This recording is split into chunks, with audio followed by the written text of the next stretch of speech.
Distribution. These are, I'll just say that I think one thing in common for all these films, and to get a really good head start on distribution, I'll state the obvious, make a really good film, as these filmmakers did. But then when you make your really good film, you're only halfway there on your journey. And what's so interesting about this panel is these are like really interesting, very different ways of getting their film out into the world. And I'm going to stop talking because they need to talk. We're going to go one by one. Each person is going to try and fit it in with about 5 minutes just to introduce their case study, and then we'll circle back and we'll leave about 15 minutes for questions at the end. So David, take it away. Thank you very much. I might be a little bit different from the rest of the panelists in the sense that I'm not part of the filmmaking team. The Film Collaborative sort of takes on films and does various aspects of distribution in conjunction with the filmmaker and some of their team. And the part that I did is only a fraction of the total picture of what the story of distribution is for Land Philharmonic. So I'm going to do my best to sort of incorporate some of my colleagues' notes and the filmmakers' notes into this scribbly paper I have in front of me, so please bear with me. The Film Collaborative, it's a little bit hard to explain, but we do all aspects of distribution. Perhaps what we're most noted for is our festival distribution program, which basically tries to monetize the film festival circuit. And we approached the filmmakers at the world premiere of Land Philharmonic at South by Southwest, where they appeared in the 24 beats per second section of the program, and they won the audience award. And we started doing festival distribution. The filmmakers liked that we could handle a lot of angles in terms of distribution, such as sales and other forms. We did theatrical in conjunction with Emergent Pictures, and we also handled part of the transactional digital distribution. And so when we met the filmmakers, there were a couple things in place, and one of them was a big all rights deal from Netflix. They also had a deal offer from HBO, but not HBO, the regular HBO US, but HBO Latino channel. And the sense was that the deal from Netflix was, it was sort of like a Netflix originals type deal in the sense that of how many rights they were asking for, but nowhere near the amount of money that one would normally expect from an originals deal. And we just sort of deemed it too many rights and too limiting, and it didn't give us enough time to do a window, enough windows to do pursue other stuff. So the amazing thing about Land Philharmonic is that it had its premiere in 2015, and we are still booking festivals for it. In fact, we're kissing 300 festivals, which is really just an outlier in terms of what you can expect from a festival run. And the gross from festival revenue is over $100,000 now. And that does not include the $50,000 of prize money that the film has won along the way. So that's a pretty substantial kind of head start. So, you know, just from that perspective and from the HBO deal, which was, it was a meaningful low six-figure number, we feel like already the film has made enough money to justify not doing the all rights deal. We also did a deal with HBO Olé, which is HBO Latin America, basically, for low 5 figures. And for transactional, Vimeo approached the filmmakers and offered them an advance of, and I'm gonna just tell you what the number is because such a deal would never really be recreated now, considering Vimeo's new trajectory. But they offered them $250,000 as an advance, again, and recoupable against revenue in the United States, even non-Vimeo revenue. And so, you know, the film took in a lot of money pretty early, and that helped them a lot. In terms of other deals, and so this is the strategy, to sort of try to mine every kind of distribution area and create hybrid deals. They did Canopy and Tug, and they made a film guide with Journeys in Film, a study guide that's used with the film. They did a deal with FilmRise for DVD and Blu-ray. And they also had a private company who paid them mid-five figures to create video segments from the film, 5 minutes in length, for their instructional purposes. And so we really tried to mine, a lot of different ways. The Film Collaborative also helped them do transactional. Vimeo had like a 90-day window, and after that, we did regular transactional on iTunes, Amazon, Google Play, et cetera. An international sales agent was brought on to do international, and they made several deals, including NHK, a deal with Israel, a rev share deal with Spain, and some educational deals with Thailand and Sweden through Tug. Also, we have, now that the HBO deal is over, we're doing another deal, a second window deal with Al Jazeera. And there's also an airline deal, and they did a soundtrack deal. So they really, really mined everything. Yeah, okay. I just wanted to talk about a few takeaways because, excuse me. Because the film had a lot of potential. Some of it was realized and some of it was not. Obviously, it was a big hit on the film festival circuit. The educational market is doing really well. And let me just say a little bit about what didn't work. First of all, the film cost a lot more than it should have. And that, when someone presents you an all rights deal that's not, that doesn't cover the budget of the film, there's a big, incentive not to take it. But we basically made up for that. But a lot of time was wasted in between, the world premiere and actually settling on these deals. In fact, the HBO theatrical Vimeo didn't even happen until Q3 2016, some 18 months after the world premiere.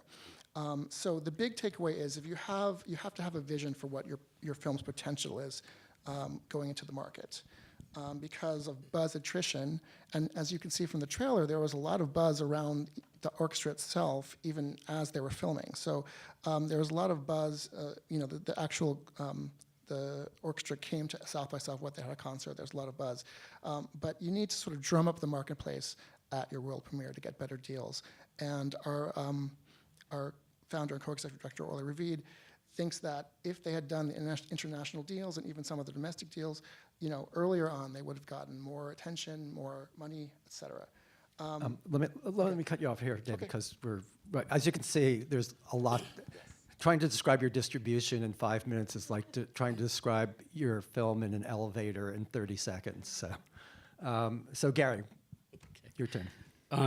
Okay, this is I guess less of a case study because I'm right in the middle of the release of Rams, which is the 4th feature that I've directed, 13th that I've produced. And I'm in the middle of a 40-city screening tour right now, special event screening tour. I get a week break, and then I go back out this week, and then I go back out for another 20 cities for the next 5 weeks. So I do things a little differently than some of the other filmmakers up here. We're going to hear that a few times.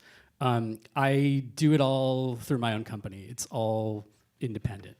I book the theaters. I sell the tickets through our site.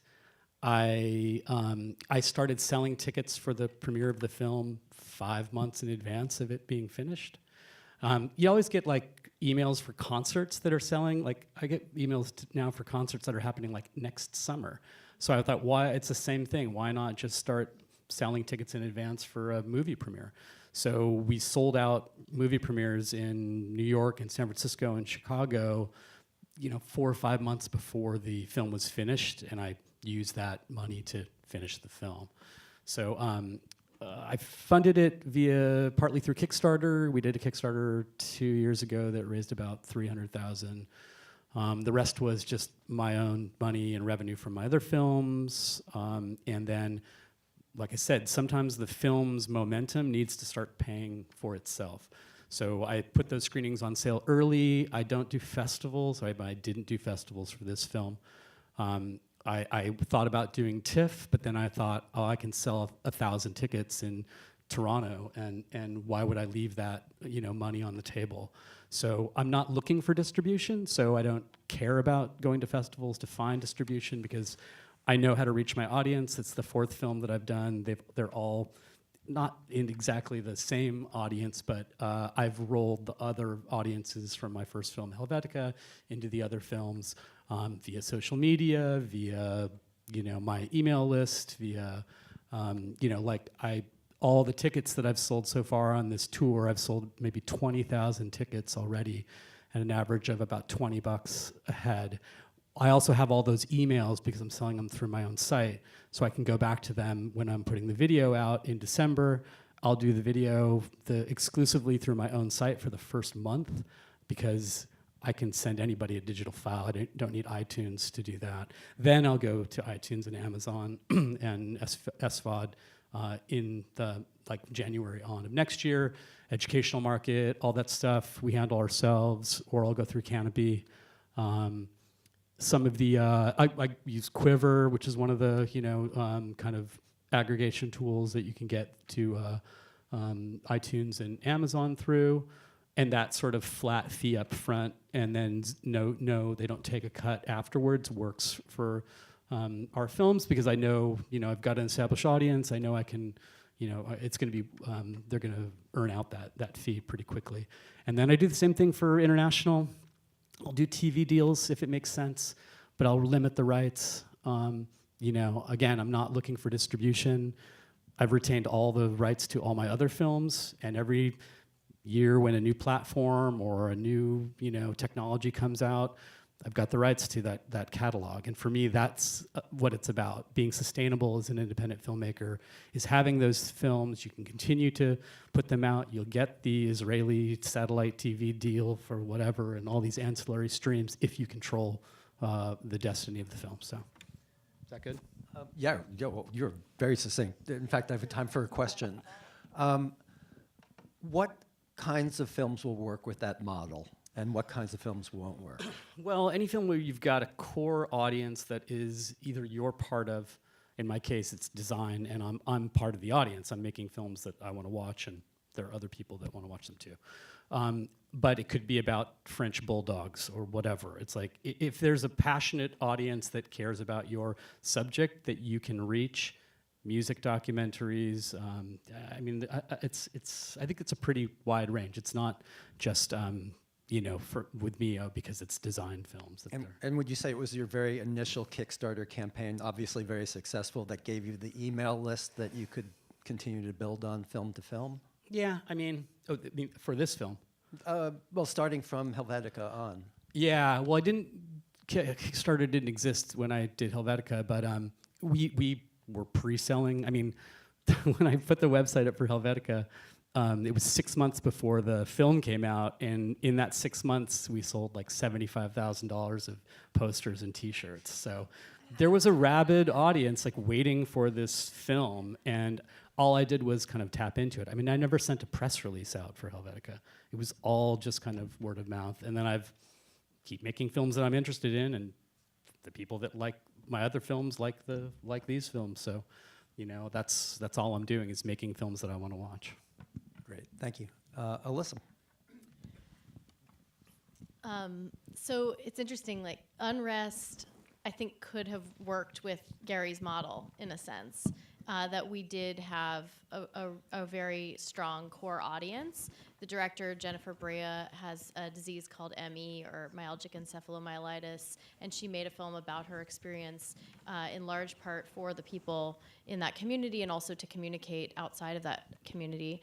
And she did an initial Kickstarter. It was her first film. She did a Kickstarter, and I think she aimed for like 30 or 40,000 and raised $212,000, and sort of realized that there was this inherent audience. And some of those were, people supporting she didn't plan it as like a theatrical ticket, but there were screenings, that were given to those backers.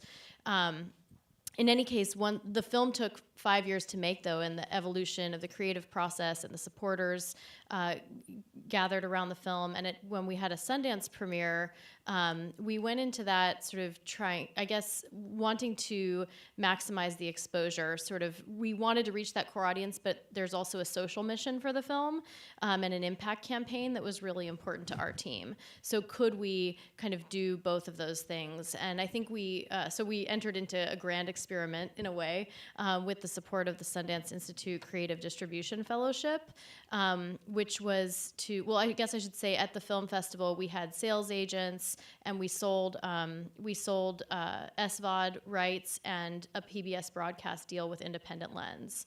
But we retained the rights to theatrical TVOD, which is transactional VOD or video on demand, as well as educational and semi-theatrical community screenings. And that enabled us to build our own impact campaign, as well as be in touch with that core audience through we had, I think, over 10,000, maybe even up to 20,000 at that point, people on our email newsletter, and we knew we could reach them directly with messaging.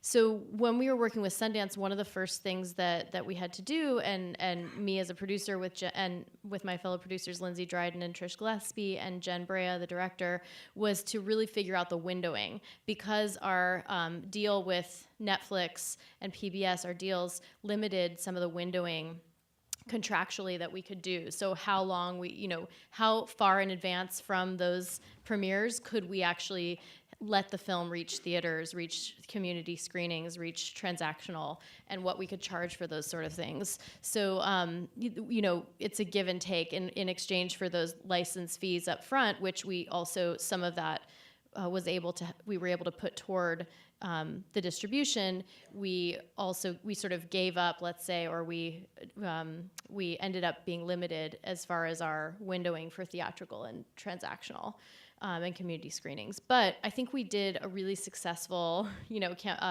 launch within those bounds. And I guess I'm not going to get into too much detail, in part because with Sundance, we published a really extensive case study on the film. So if you Google Sundance Unrest case study, or probably just Sundance and Unrest, you'll be able to find, it's a really long and clear with graphics and numbers. We were really transparent about the whole process. And I don't know where I am. Should I wind down?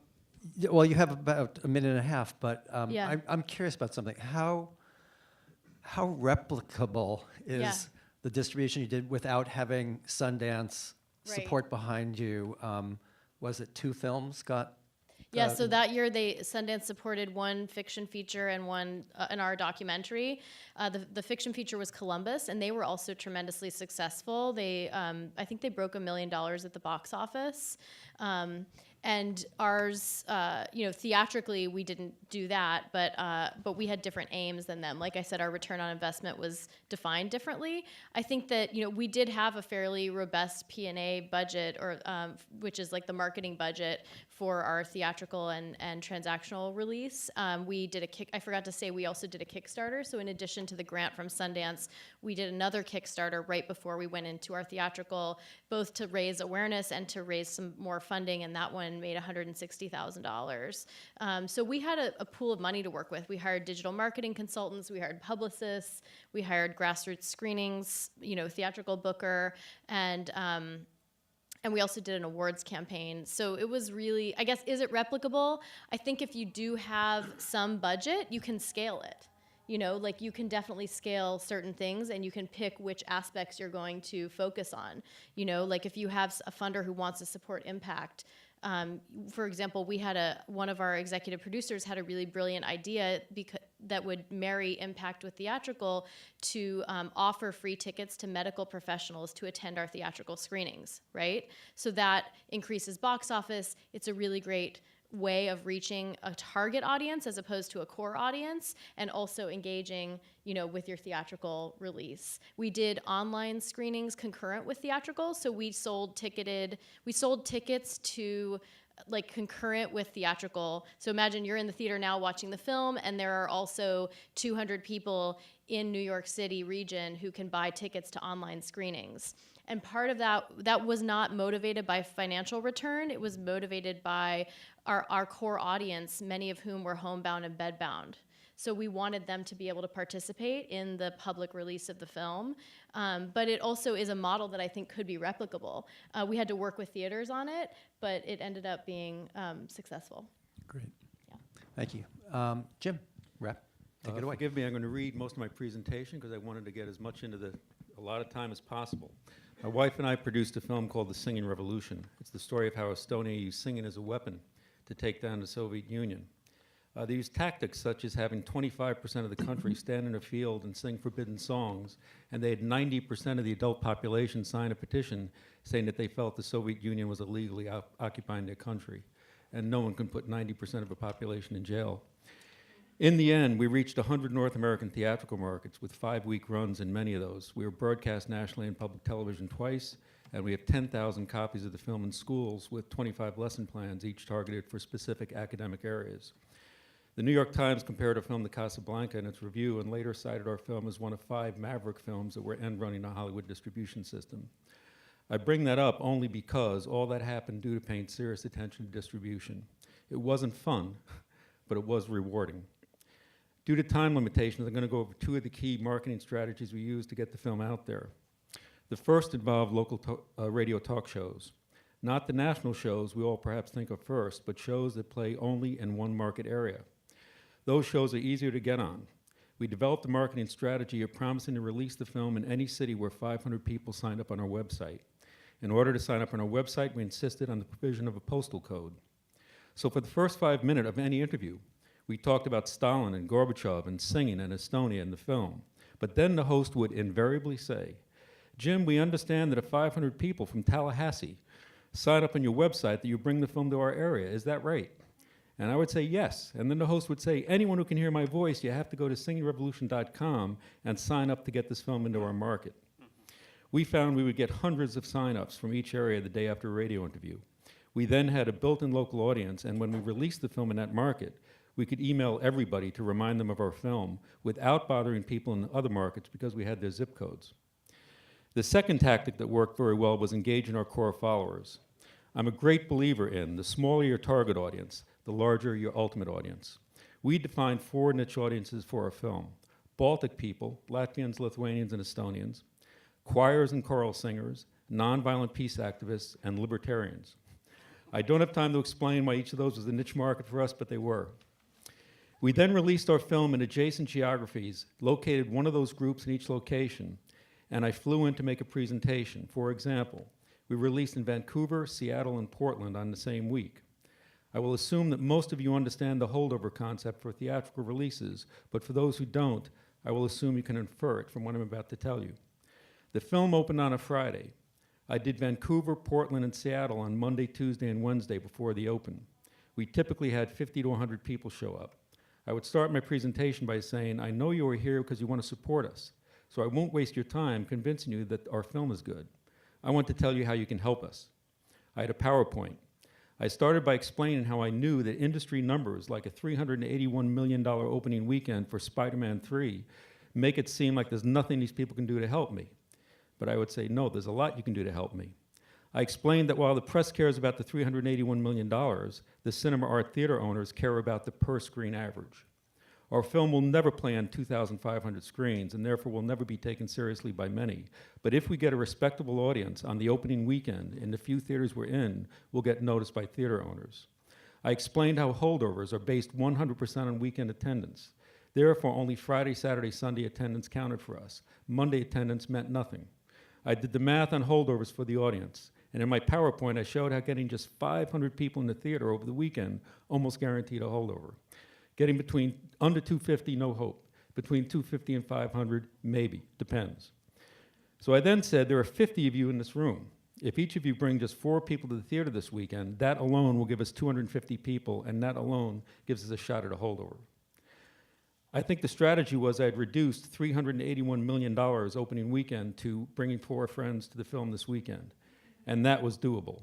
Every Monday of our release, we got tons of emails, not about the quality of our film, but asking if we got the holdover. In Toronto, someone from the audience asked how many weeks we played in New York City. I told them, and someone screamed out, "Toronto, we have to beat New York." As I shared with you, we ended up playing in 100 North American markets. I think that's a wide reach for a small documentary such as ours. And in closing, I'll just say my favorite moment regarding this strategy was when an LA film blogger interviewed me late in the release and said, "I can't believe your film has the box office it has without me having ever heard about it."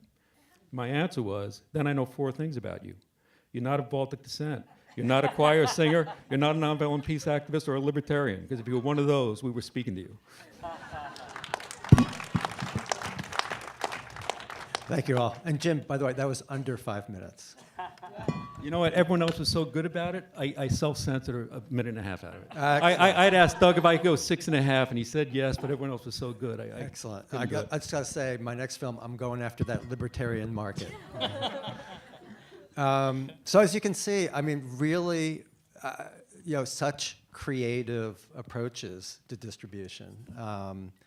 Really, really interesting. And given how kind of outside the box some of these efforts were, I'd be very curious to hear what advice you have for all of these wonderful people out there in the bright lights, in terms of their own efforts at distribution. If you're embarking on your first film, and it's just a struggle to raise the money to get the film, and you're deep in it, and distribution just seems like this far-off land, but they're being told, you've got to start working on distribution from the beginning, and you hardly have brain space, for any of this stuff. What would you tell them? I have a response. Yeah, go ahead. 2 things. A friend of mine told me before we released Singing Revolution, a problem with most independent filmmakers is they think their job is done when the film is finished. In fact, the business proposition has just started.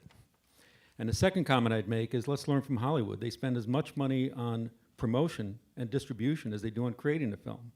Most independent filmmakers put 100% of their money into the making of the film, and then when they cannot afford any marketing or distribution or PR, they wonder why the film doesn't get into the theaters. So you have to, as painful as it is, cut back on production quality to a certain extent to save some money for the distribution, or else you're not going to get it out there. Do you guys agree? Yeah, sure. Unless you can connect with your audience to a level before the film is released that you are not spending money on the distribution and marketing. It's actually like a money-making thing. And also just this idea of not, I think a lot of times people think self-distribution is like the plan B when they don't get a big festival or a distribution offer. But think of it as plan A. Think of it as this is what you're going to do, and if you do get a distribution offer, you've done all the legwork, and you can actually show that I've already connected with the audience. I've got interest from X, Y, and Z to screen the film. But then you can you're not putting all your eggs in one basket. You're prepared to go out, and this is what happened with the Mavis Staples film that my partner Jessica directed that premiered at South by. Up until the premiere, we were like, okay, we got our screening tour plan. We had theaters kind of like booked, and we were ready to go. And we just had one of those dream premieres where Mavis came. She's incredible. For those of you who aren't familiar with Mavis Staples, she's an amazing gospel and soul icon, civil rights activist. So she came. She did a cappella songs of "I'll Take You There" and the Q&A, and it was. When the house just she just crushed it, and then it was like a bidding war afterwards, and we ended up going with an HBO deal, which that never happens. That never happens. It's the lottery. Just don't count on that happening. And in that case, it worked out for us. But just plan on having a common sense distribution plan that you can do yourself. And then if you get industry interest and support, then great. You can take it or leave it, and and again, you're doing a lot of the groundwork for. You're going to be more attractive because you've got 20,000 followers, or you've mobilized this base beforehand. David, you must have Yeah, observations. I mean, we kind of do this all day long at the Film Collaborative. I think because I could probably use the rest of the session talking about this, but the most important thing I think is to be your own brand. And Gary's films are a great example of that, because he's producing film after film that speak to a larger brand, and he has followers that carry from one film to the other, and he can build on that. If you're a first-time filmmaker, it's harder to do that, but you have to sort of think about who your audience is. And the second thing I would say is the questions that you have to ask yourself are changing from year to year. It used to be, who is your audience? Who's going to watch your film? Now I think the most important question is, who is going to pay to watch your film? Because lots of times, and I think if you ask your filmmaker friends, they're probably complicit in this. They do not want to pay for a movie, right, out of their own pocket. They think that either they can get it for free because they're industry, or they want to watch something on Netflix. And that's a really important thing, because those kind of deals are drying up. And so you have to find another way. I think that the other question you should ask yourself is, what kind of film is your film? Just basic questions. Is there an urgency to see your film? Does it have a lot of press around it, around the topic right now? Is there an urgency for you to get it out? Is it the kind of film that people want to own? Does it have a keepsake value? Is it more timeless? And if it is, then perhaps you can mine the educational market and do community screenings. There's lots of different ways that you can pursue, but you have to know what type of film you have, what type of audience is going to be most attracted to your film, and really know what kind of marketing niches speak to your film. Yeah. Alysa, do you have anything Yeah. you Well, want to? first of all, I just realized I didn't say that Film Collaborative was one of our partners for Unrest as well. We were, and Yeah. we Thank love you. your film, and Yeah. and I also want to say that you did an amazing VR exhibit for your Yes. film, which I'd never seen before. I'd never even heard of it before, and I was Yeah. at a festival, and it was amazing. Well, that I was going to build on. I agree with what's being said already, but just to kind of, Gary mentioned, this festival premiere where Mavis Staples was there, and it became an event. And you asked the question, who's going to pay to see your film? And that, when you have you as a director, if you're a figure that people want to see, or if you have a subject from your film who can appear, these things, especially with theatrical, are huge incentives both for theaters when you're booking and for audience members, because audience members are attracted to it. With Unrest, our director Jen is the subject of the film too, and is a leader in her community and a spokesperson and an activist, and so her showing up at these events made a huge difference in attendance for those, both at festivals, and you can probably speak even more to that. But I think, and to that end, just think those are things that you can think about ahead of time too. So I would just underscore again, thinking ahead is important. Who are you going to work with? How are you going to work with them? Building relationships, because not everyone is going to build the whole, the company and the infrastructure, but there are people that you can engage to help do that too. And I think starting to get to know those people in advance is one thing you can do. Yeah, I was going to say there is something still about the communal experience, and people who are interested in your subject matter are also interested in being in a room with other people who are interested in that too. And that event kind of thing is like what I'm doing, right now. It's it's one night only. I'm going to be there. I'm going to bring other people from the film there too. We're going to have an after party. It's going to be amazing. It's going to cost $25, but it's going to be better than a regular movie ticket. And yes, you can mobilize a lot of people in a city for that idea of a special event. And the rest of them will maybe see it when it is in a theatrical in that city or when it's online. But there is something still special about being there. And then it's almost like being in a band on tour or something. There's posters and there's T-shirts and the whole thing, and that kind of, I think, actually no, I don't think posters can work with any film. I think you can do a beautifully amazing, respectful design for a Holocaust movie poster that people will still want to own and support and put on their walls. I don't think it's just about design or pop culture or whatever film. So that's a big thing. I mean, we do between $1,000 and $2,000 in in merch sales at each event. So that adds up over 40 cities. So that's another. Okay, one last quick question before we're going to open it up for audience questions after that, and you can come up to the mic up in the corner over there if you have a question. David, you mentioned, I think with the Landfill Philharmonic, that they grossed or netted $100,000. In fact, grossed $100,000 in their festival run. Gary, you said, I don't even bother with festivals. But for a lot of filmmakers, particularly first-time filmmakers, festivals, in effect, is their theatrical distribution because it's so hard to get theatrical. And we always wonder, how do you charge festivals? I mean, you have to be in a position where they really want it to even demand money. How much do you ask for, and in what cases do you feel like you're in position to ask for money? Sure. Well, first of all, I mean, it's an enormous amount of work doing festival distribution, and I mean, some filmmakers can handle that much. But even if you can't get the number of festivals that Land Philharmonic played, which you probably won't, unfortunately, it's still a lot of work. But we do this as a business, and so when filmmakers ask film festivals for screening fees, they can often say no, or they can just give you, very little money. But when we do it, they know us already, and they're not just taking one film from us. So it's sort of established that they will pay. We start, our ask is probably around $600 or $700. We realize that not every festival can pay.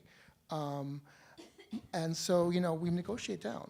And sometimes the filmmaker wants to attend the screening, in which case we won't get a screening fee. But, one of the interesting things about Land Philharmonic is that, and we're, at the Film Collaborative, we're kind of, we have an ethical dilemma each time we take on a film that is about poor people, in the sense that we don't want to exploit them. We have to ask the question, what is the distribution of this film doing to help the subjects of the film? And so it's an interesting question. And in this case, they got to travel and see the world, and that's they're getting out of their circumstances. But it works both ways. When programmers are programming a film about poor people, they think that they don't have to pay as much as, Jane Fonda or, Gilda Radner or something like that, right? And that's true to a certain extent, because maybe that venue will attract more people. But in the case of Land Philharmonic, this film is well established, crowd pleaser. It's won 30 audience and jury awards. And so for programmers to lowball their offers, we really had to be aware that was happening, so that we could kind of counter it and fight for the rights of the film. Yeah, it also, by the way, hurts all the other filmmakers if you just give your film to a festival for free and they don't offer to bring you over or travel expenses. That hurts everybody. I wish I could go down with everybody here, but I see a lot of people lined up for questions. So they've asked us to be really brief. So I'm an independent filmmaker. I'm making my third feature film, and every film is totally different. I'm specifically directing this to Jim, but anyone can answer. I'm very interested in the strategies for reaching your core audiences. You talked about who your audiences were and a little bit about the strategy, but I sort of know who the core audiences are for my next film, but how do I get to them? At least in our case, it was nothing more than Googling a given city and a given topic and finding either a choir or a Baltic group. And then if you contacted that group leader, the president or whoever, the director, and simply say, I have a film that's kind of in the strike zone of your organization, I'd like to talk to you about it. The big penalty for, now certainly you can establish an email relationship, and that's one thing.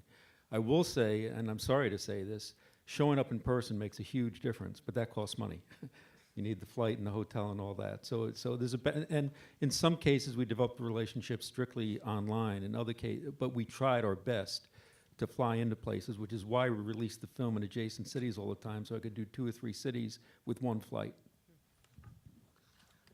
As much as I don't like giving money to Facebook, targeted Facebook ads are actually pretty effective. We did that too. I've found, because you can drill down, especially when you're doing a screening tour. I mean, I'm doing like Copenhagen, you're interested in design or this specific designer or these other things within a 50-mile range. It works. So again, I don't like having to spend that. But if it's I can get people either following or supporting the film or actually buying tickets, it makes sense. Okay, so one more. Yeah, for the Unrest case study, you can see our digital marketing spends and our impressions. We made all of that available to you on that Sundance case study. Thanks for all your insights. This question mostly for Gary.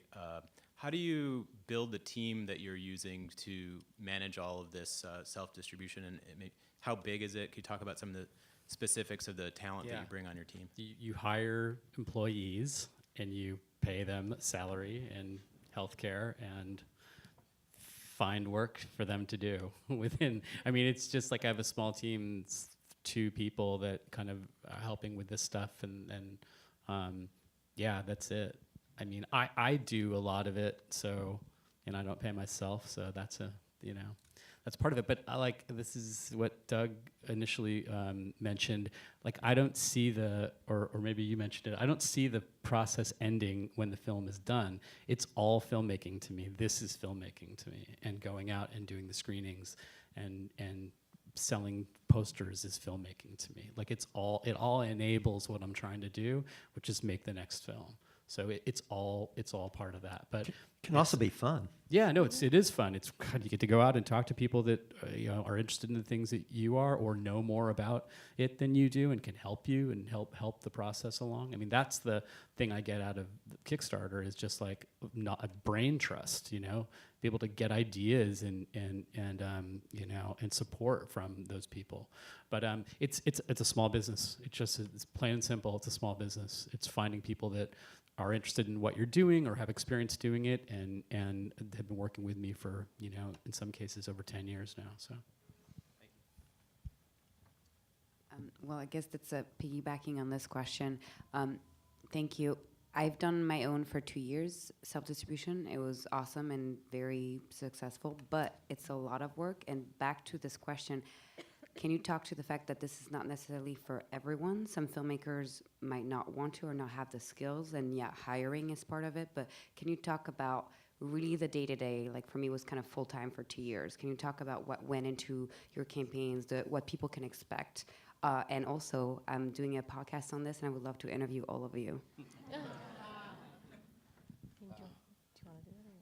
you want to start? I'll give. So Unrest, it was a full year of pretty full-time work for Jen, me, Lindsay, our producer, who's based in the UK, and I didn't even talk about all the UK work we did, which was amazing. We partnered with Picture House Cinemas to get it out there, and did a impact campaign over there.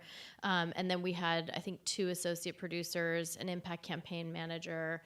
It was a staff. And the day-to-day work was everything from, placing the Facebook ads. I did a lot of team calls, because we did have so many consultants. There was a weekly publicity call and a weekly, distribution call, and then coordinating with the Sundance team. And then we were on the road. I mean, going to the theatrical premieres and sort of event producing all of those. What else? And then there were deliverables in our case, right? So we were also at the same time doing our paper and digital deliverables to Quiver, to Netflix, to PBS, which are sort of behemoths in their own rights.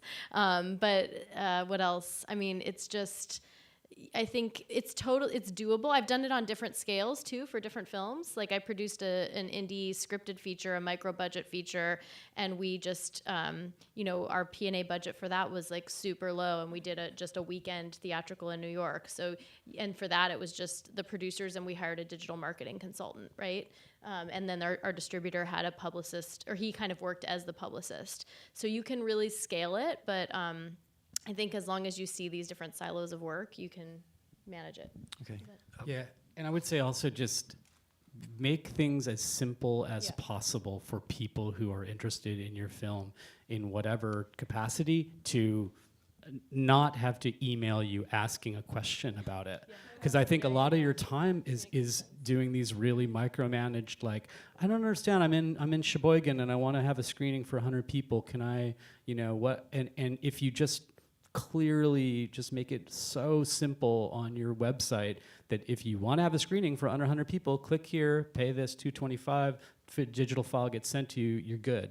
Like, design it so that you are in as little of that loop as possible, because that's what really takes up your time, is dealing with like individual questions from people who didn't get the information from your site or your social media, and they just want to, and it's great, they want to know, you know, so make it easy for them to get involved, to pre-order the film, to buy a poster, to book a screening, and design it so that you don't have to be a part of that chain every single time. Speaking of questions, we have 2 more left, and we have to wrap it up very quickly. So, first of all, thank you, everyone. It was a very super informative panel and really helpful. My question's really directed at David. I was really fascinated by how you're able to slice and dice all of those rights for Landfill Harmonic, and was really impressed with that, and was actually trying to write down everything as quick as possible. And I was actually curious about the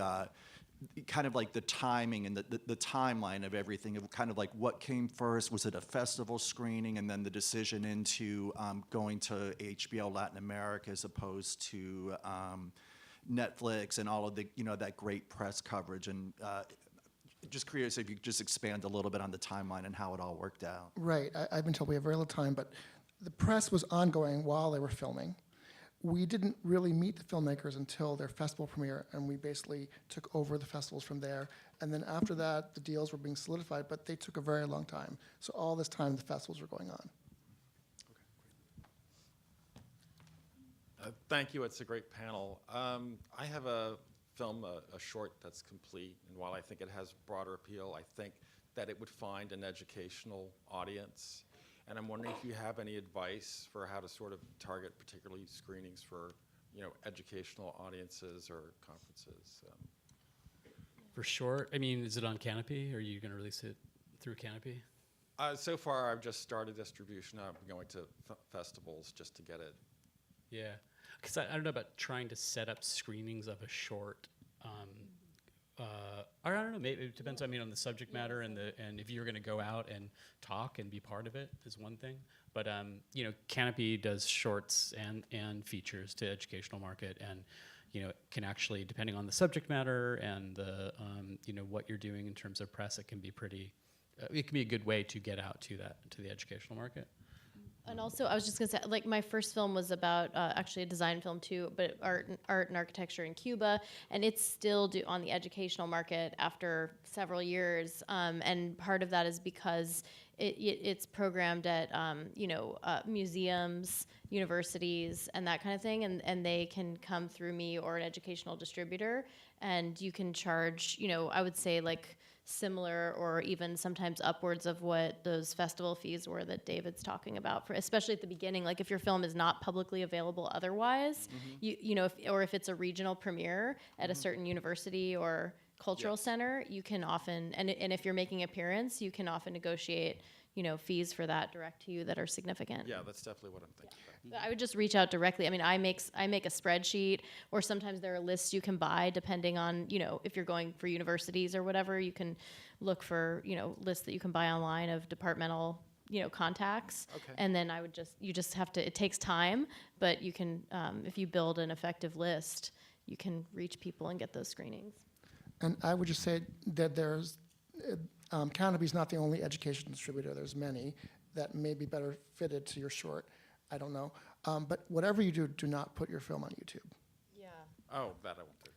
It's not a secure platform. Someone can just grab it and then. A very brief comment, and I think it applies to everyone's films. We all want both eyeballs and money, but you got to decide which is in first place. Because my answer to your question would be, if you're just trying to get a lot of students seeing it, I would have one strategy. I'd have a different strategy if you're trying to monetize it to some extent, or to a large extent. So I think it's really important to understand your priorities with those two goals that we all have. So I think you can see that distribution can go on for years and years, but unfortunately our panel must come to an end. Nice one. Everybody here, thank you all, and we'll be out you, in the Doug. lobby.